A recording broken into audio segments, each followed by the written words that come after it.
brothers and sisters. Groovy Kim here and Tinker. Come here. Say hi. Just wanted to show you the progress on our new grass. Look, it's coming in great. It's just beautiful. Here it is at another angle. That's coming through the arbor there. Oh, we just love our new Zen garden. Well, I guess it's not new. I started it last year. Yeah, it's coming along great. Wanted to show you what Nico and I did recently. We made a little sand area that we can draw in and use for a different type of meditation, a creative kind. Let me show you. Isn't that cool, you guys? So see, you can get a rake, or you can use a stick or anything really. Excuse me. And come up with different designs.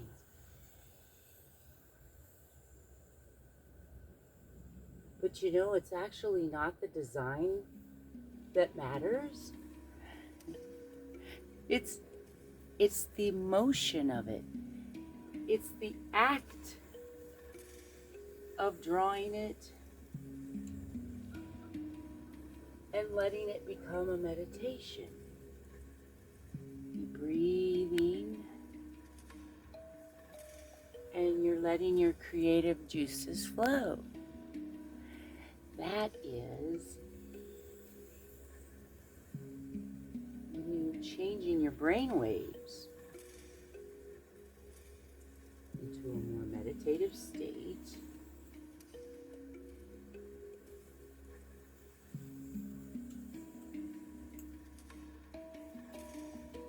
And then, as you create, you get lost into a fantasy world, and before you know it, nothing outside around you is there. It just kind of melts away into the periphery, and you just become one with the sand. And you can just do this over and over and over and just breathe. Or you can get real creative and actually make a wonderful drawing. I mean, you can do whatever you want.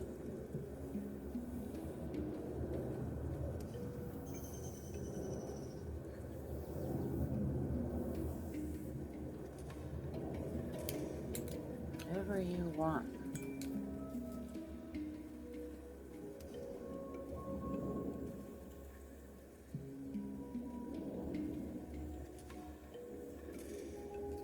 Just like your life, the sand is always changing. In fact, change is the only constant in life, isn't it? And when you know that change is truly the only constant,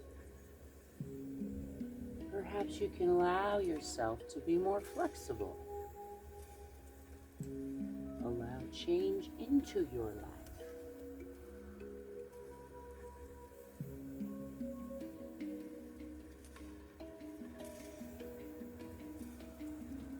Having patience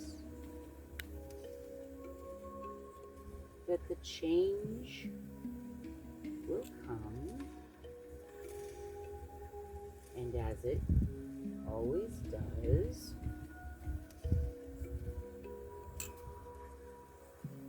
you can then use your Reiki powers, your healing energies, to direct it into a change that you wish or desire. So change is a constant, but you can constantly be aware of this and constantly be the observer. You can see here that this sand is wetter than this sand, isn't it? when I watered the garden yesterday, I must have gotten this a little bit wetter than this side. But it's a very hot day, so that's going to be all dried out real soon. Look at that, it's like frosting on a cake. I could just play in this for hours. You know, this is like an adult sandbox, isn't it? Adults, heck, I can't wait to have grandkids one day. I'll play in it with my grandkids. Adults and kids, right? Look at that. That's like a Celtic symbol. I wish I knew more Celtic knots. That's something I would love to study one day. I like making jewelry, and I like wire wrapping, and there's a lot of Celtic knots you can learn in wire wrapping. But with sand art, you can do all kinds of neat stuff. You guys remember the movie The Dark Crystal? A Jim Henson movie, long time ago, probably back in the 80s. Anyway, there's some scenes in there where the characters are doing some really elaborate sand art with colored sand.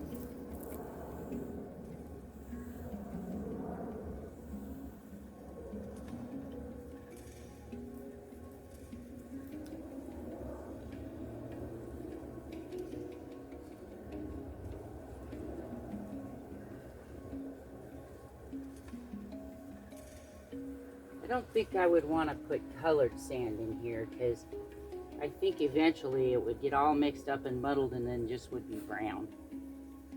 I like the white sand. You see the snake I made? The snake can represent Kundalini. That's the energy that goes up through the body, through all the different energy centers, which you probably already know as chakras, right? Got the root chakra down at the bottom. Got the sacral up by the hips. And we've got area there. Solar plexus.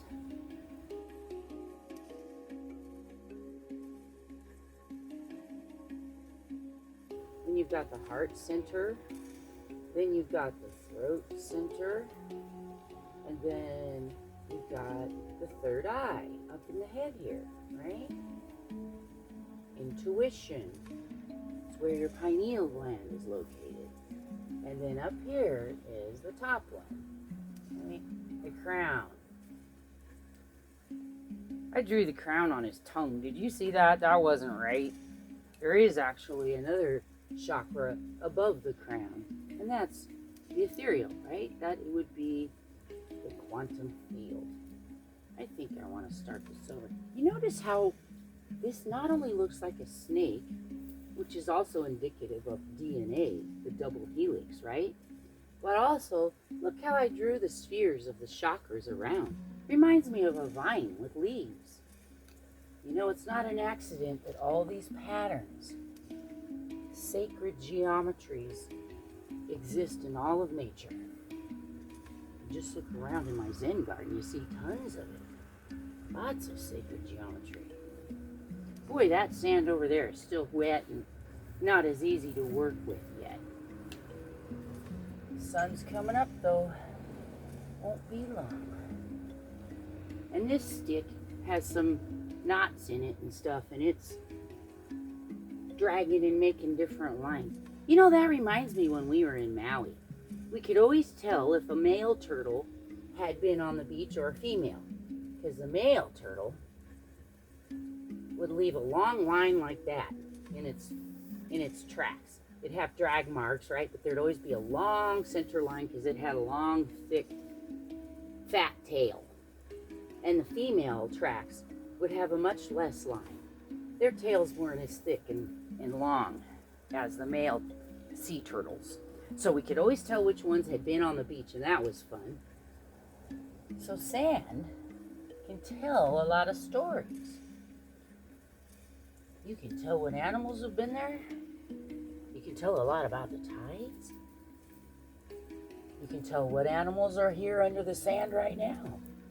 Like at the beach, of course. There'd be clams and all kinds of stuff. But I'm sure there's tons of critters in here. Lots of them in the microscopic world we don't see. Right, Tinker? Tinker? That's Mommy's sandbox. Yeah, I want to share with grandkids, but I don't really want to share that with you, honey. You just make a mess. Now, looky here. Those are Tinker tracks. That's pretty cool. Wonder what we could draw with that. You know what I saw immediately when I saw these little tracks of hers? Remind me of cherry blossom clusters. Let's see if we can join them all together and make a beautiful Japanese bonsai tree. How about that? Does that look like a bonsai? I don't know if you can see the bottom where I did the roots. Tinker, you made Mommy a really cool tree. Thank you. See? Use your imagination. Look at things. Change your perspective just a little bit, right? Instead of Chihuahua tracks. No, cherry blossoms. You can turn anything into anything that you want. Of course, you know that. Imagination is one word we use for it. But you're also creating your reality. If you want to think about it on a deeper level, in the quantum physics level, you are changing, directing the energies around you. Another way to put it is the law of attraction, but it actually is a scientific thing that we can measure now in the laboratory, and it's just really cool to know that you really are that powerful. All right, what should we draw now? How about, I'm always drawn to doing the Eye of Horus, but you know what? I really need to study it a little more.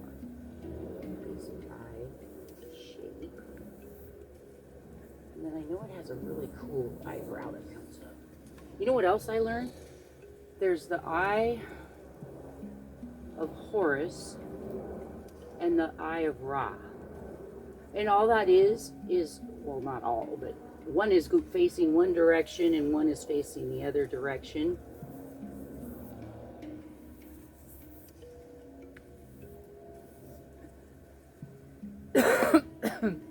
So like Ra, I don't remember which is which. I think the Eye of Ra is going, I'll put it on the screen for you. Anyway, it's the all-seeing, the all-knowing eye. And your higher self always knows the answer. If you're having a tough time in life, ask your higher self. That means quieting your mind for a little bit and listen to the answer.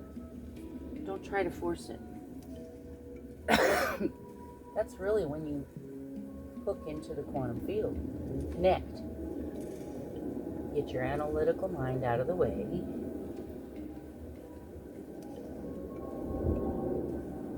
And let the answers from the universe flow.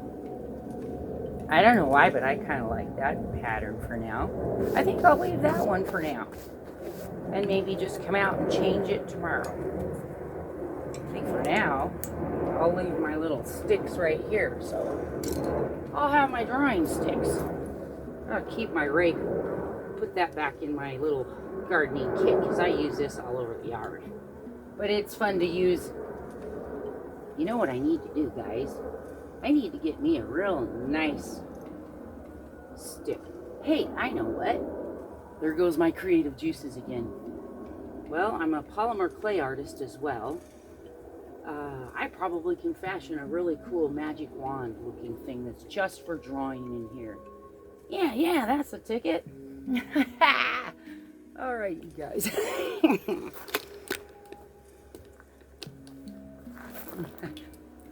All right, so thank you for joining me again in my Zen garden and my adult sandbox. I love this place so much. Let's take a deep breath together.